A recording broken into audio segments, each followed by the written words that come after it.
The Bible was not written in English. The language Jesus spoke was not English. All the communications that were carried out was not English. It was in Hebrew for the Old Testament, Greek for the New Testament, and Aramaic while Jesus was on earth.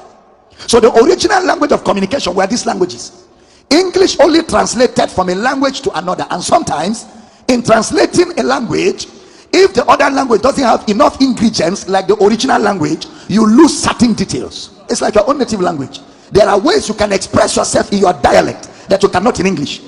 English is too limited for you, who English is not your original language. So because it limits you in expression, sometimes you have to go back to your language if you really want to explain it, and it will take more words to explain what English limited. When the King James and other translations were translated from the Greek and the Hebrew and Aramaic, the English then was very young.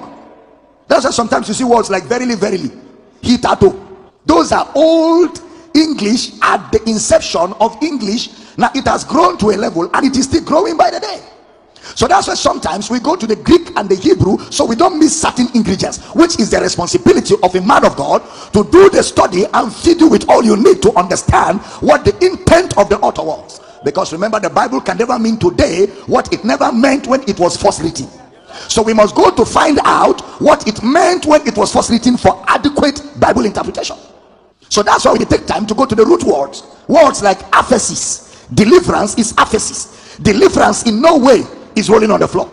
Deliverance in no way is screaming, nah, nah, nah. No, that's not deliverance. Deliverance is aphesis. That's the original word. It means forgiveness of sin. That's why Jesus called it a preaching. Forgiveness of sin is preached. I'm anointed to preach deliverance, not to pray deliverance, to preach. So there is nothing like deliverance crawling on the floor, vomiting and rolling on the floor. No, that is casting out of devils. The difference is we can cast out devils from a man, but the man is not born again.